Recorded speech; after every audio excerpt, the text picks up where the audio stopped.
అంతేనా? మనకేం గట్టు మండలానికి ఏం లేదు, ఏమీ లేదు సార్, ఏమీ లేదు. ఇప్పుడు కాలువలు తవ్వుతున్నారు కదా పెద్దయ్య, అన్ని అక్కడే అంతే. ఎక్కడ పోతున్నాయి? ఎక్కడ పోతావు ఎక్కలే సార్, మాకేం తెలుసు. మరి ఎట్లా చేద్దాం? మరి మీకే తెలుసు. అక్కడ గంగవతి పోతావా బతుకుదేరు కోసం? పోతాం సార్.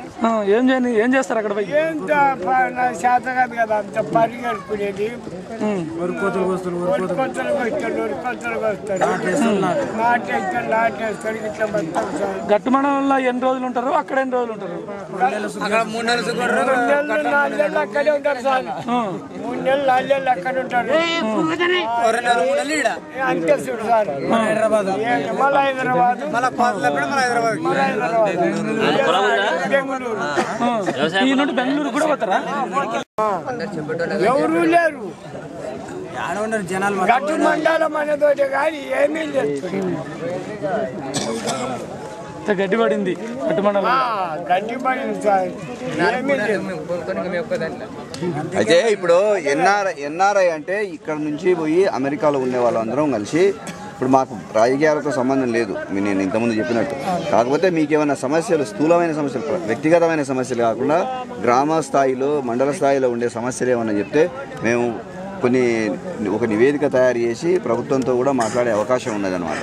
కనుక మీరేమన్నా గ్రామ సమస్యలు ఏమన్నా ఉంటే మాత్రం చెప్పండి.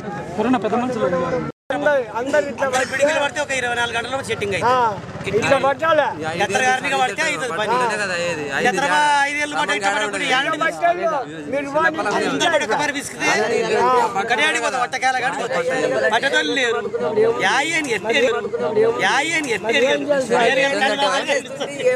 మన ఏపీలోనే చాలా వెనుకబడిన ప్రాంతం కదా మన పాలమూరు జిల్లా. అందులో గద్వాల తాలూకా మరీ పూర్తి ఘోరంగా వెనుకబడింది, అక్షరాస్యతలో కానీ అభివృద్ధిలో కానీ దేంట్లోనే కానీ. అందులో వచ్చేసి ఈ గట్టు మండలి చాలా వెనుకబడింది. ఫస్ట్ టైం సీఎంగా ఉన్నప్పుడు చంద్రబాబు నాయుడు కూడా ఫస్ట్ టైం ఎంక్వైరీ చేస్తే ఎడ్యుకేషన్లో ఫస్ట్ ఎక్కడంటే గట్టు మండలి వచ్చింది. ఏదైనా అభివృద్ధి వెనుకబడిన ప్రతి దాంట్లో అదని మన గట్టు మండలి చాలా వెనుకబడింది. ఏదైనా నిధులు వస్తే ఫస్ట్ వచ్చింది మన గట్టు మండలికి యాక్చువల్ చెప్పాలంటే. మళ్ళీ కాంగ్రెస్ ప్రభుత్వం వచ్చి 4 సంవత్సరాలే ఇంతవరకు ఆదర్శ గ్రామం కాలే. చాలా మంది వలసపోతుంది. ఇప్పుడు ప్రస్తుతానికి 75% వలసపోయినారు. ప్రతి ఒక్కరు వస్తారు మళ్ళీ వెళ్ళిపోతారు, బెంగళూరు అని హైదరాబాద్ అని. ఎందుకు కాలేదు ఆదర్శ గ్రామం? ఎందుకు కాలేదు? మళ్ళీ అదే కదా సమస్య. ఇప్పుడు రామాల రాజకీయ నాయకుల అసమ్మతి వల్లనో మళ్ళీ కొంత పెద్దల అసమ్మతి వల్లనో ఇంతవరకు ఇది ఆదర్శ గ్రామం కాలే. ప్రతి దాంట్లో యాక్చువల్ చెప్పాలంటే గట్టు మండలే ఫస్ట్ కావాలా. ఈ దాంట్లో రైతులకి ఏమన్నా సాయం అందించే దాంట్లో కరెంటులో కానీ ప్రతి దాంట్లో ఫస్ట్ గట్టు మండలం ప్రిపరేషన్ చేయాలి. అప్పుడే డెవలప్ అవుతుంది. ఇంతమంది నాయకులు ఇన్ని మా సార్లు గెలుస్తున్నారు, చాలా మంది మేధావులు గెలుస్తున్నారు. ఇంతవరకు దీన్ని పట్టించుకుంటలేదు. ప్రస్తుతానికి ఎలక్షన్ ముందు మాత్రం వాగ్దానాలు చేస్తారు, తర్వాత అవన్నీ తుడిచిపెట్టుకుపోతాయి. ఏదంటే మళ్ళీ అదే ఇద్దరే ఉంది. 56 సంవత్సరాలు మన దేశానికి సంవత్సరం వచ్చి ఇంతవరకు ఇదే పొజిషన్ ఉంది. అయ్యా తమ్ముడు, ఈరోజు మేము మీ నుంచి ఏమైనా ముఖ్యమైన సమస్యలు మీకు తెలిసినవి ఉంటే చెప్పండి, రాసుకుందాం. అంటే సమానం సమస్యలు అంటే సమస్యలు తీరు. సమస్యలు తీరడానికి ఒక ప్రణాళిక వేసుకోవాలి. ప్రణాళిక ఏంటంటే ఇవి 1, 2, 3 ఇవి మాకు మొదట జరగాలి, తర్వాత రాసుకుంటే ఫస్ట్ ఇంపార్టెంట్ ఏమంటే ఇప్పుడు నారదో వెంకటరామల అన్నగారు ఉన్నారు. వారు ఏదో ప్రత్యేక తెలంగాణ చేయాలి, సపరేట్ మనం ఒకటి ప్రణాళిక సిద్ధం చేసుకుని మనకు గద్వాల తాకిన అభివృద్ధి చేయాలని చాలా కృషి చేస్తున్నారు ఆయన. ఇలాగే ఇప్పుడు మీరు ఎన్ఆర్ఐ ఫామ్ నుంచి వచ్చినారు. ఇప్పుడు మొత్తం ప్రవాస భారతీయుల గురించి మీరు కూడా ఒక టీం వస్తున్నారు. ఇలా అందరూ ఒక కమిటీ అయ్యి మొత్తం అంతా కలిసి చేస్తేనే ఇది ఒక కార్యక్రమం సక్సెస్ అవుతుంది. నేనే ఆయనంత కాదంటే ఇది కాదు. ఇప్పుడు ప్రధానంగా ఇక్కడ ఈ మండలంలో ఏమైతే బాగా ప్రజలు బాగా ఎదుర్కొంటారు? ఈ మెయిన్ నీటి సమస్య. పూర్తి స్థాయిలో పొలాలకు నీళ్లు పారాలి. రైతులకు ఇంపార్టెంట్ ఏమంటే ఫర్టిలైజర్స్ కానీ ఇటువంటిది గవర్నమెంట్ విత్తనాలు అవి వస్తే లేదు. నాయకులు మొత్తం లంచం తిని ఉన్న వాళ్ళకే చేస్తున్నారు. చాలా మంది రైతులు చాలా మోసపోతున్నారు మా గట్టు మండలంలో. ఇంపార్టెంట్ అది అలా లంచమన్న కొడుకుని నరికే పడేయాల చాలా మంది. ఇది ఇంపార్టెంట్. ప్రతి ఒక్కరు చర్య తీసుకున్నారు. మీరు కూడా చర్య తీసుకున్నారు.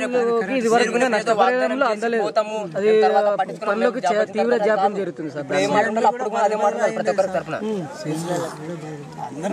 చాలా మంది ఇక్కడ సార్ ఎట్లున్నారంటే ఇక్కడ భార్య చనిపోయిన వాళ్ళు, భర్త చనిపోయిన చాలా మంది వాళ్ళకి తెలియదు నారకులు చదువుకోలేదు ఎక్కువ శాతం. వాళ్ళు చాలా మంది వృద్ధులు వాళ్ళు ఉన్నారు. వాళ్ళకి ఏదైనా అమౌంట్ గవర్నమెంట్ వస్తుంది కదా సార్, వాళ్ళ అమౌంట్ వాళ్ళకి ఇవ్వడానికి ఏం సార్ చాలా మంది ఆ అమౌంట్ కూడా అందట్లేదు. వస్తుంది. అవి కొందరికి అందుతుంది, కొందరు వల్ల పడిపోతుంది. కానీ ఇప్పుడు నేను అడిగేది ఏంటంటే, ఇప్పుడు మీరు ఇంతమంది యువకులు ఉన్నారు కదా ఈ గ్రామంలో, యువకులు ముందుండి నడిపిస్తే కొన్ని జరుగుతాయి. నేను వస్తూ ఒక గ్రామంలో ఎక్కడ శ్రీధర్ అది వాళ్ళు యువకులంతా కలిసి అక్కడ తాగడాన్ని నిషేధించిండ్రు గ్రామంలో అందరినీ. రామాపూర్ అంటే నేను అనేది ఏంటంటే యువకులు తలుచుకుంటే సాధ్యం కాదు బాబు. ఎవరెవరు ముందుకు వచ్చి చేయాలి. నేను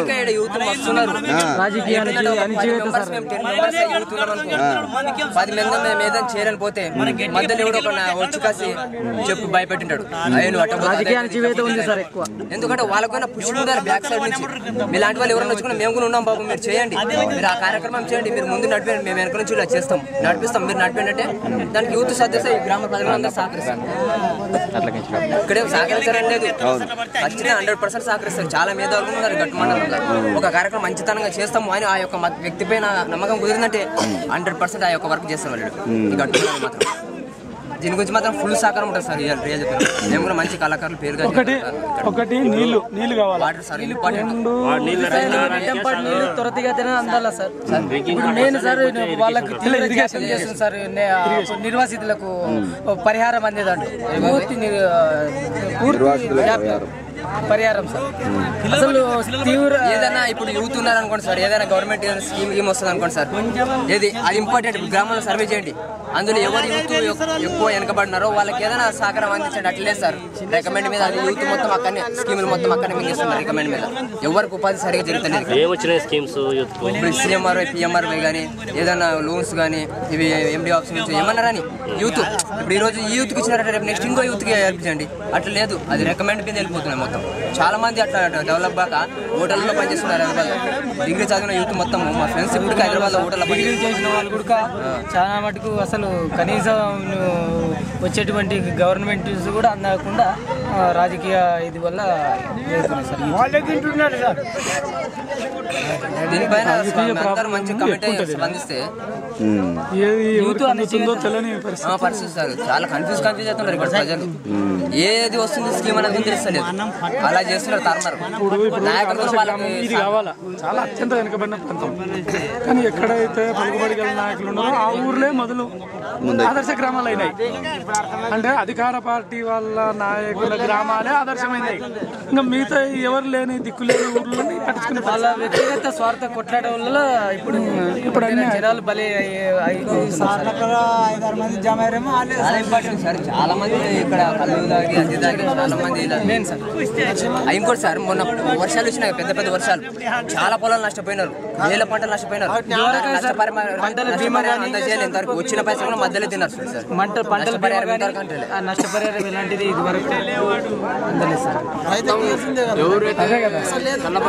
వాళ్ళు రికమెండ్ ఇస్తాం రావడమే లేదు.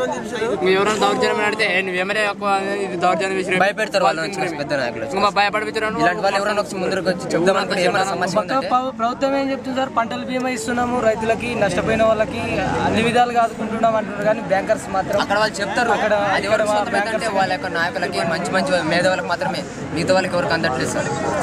ఇంత సామాన్య జనాలకు అందడం చాలా మళ్ళీ ఇలా జరుగుతుంది సార్. దీని గురించి ఎట్లా సార్ చెప్పండి మీరే. ఇంత సమస్య బాబు వీళ్ళు ఎన్ఆర్ఐలు వీళ్ళు కళ్ళలు తిరుగుతూ ఇక్కడ సమస్యల్ని 28 సార్ 28 పెద్ద మీటింగ్ పెట్టి ఎమ్మెల్యేలందరినీ ఎంపీపీలని ప్రభుత్వ అధికారులను పిలిచి సమావేశం ఏర్పాటు చేసి అయ్యా మేము ఇంత 8 రోజులు తిరిగి వచ్చినాం, ఈ సమస్యలు ఉన్నాయి, మరి మేము ముందు వస్తున్నాం, ఏం చేస్తారని ఇప్పుడు వీళ్ళు అడగబోతున్నారు. మనకు కూడా వీళ్ళైతే 28 అందరం పోయి మనం కూడా మన బాధలు చెప్తే మంచిది. మీలాంటి పిల్లలు వచ్చి చుగనేది గట్టి మండలం మా సమస్యలు ఇవి అందరు కలిసి ప్రభుత్వానికి నివేదిస్తారు. ఎంత 28 చూడు టౌన్ హాల్ మీటింగ్ రండి తప్పకుండా 1 గంటకు.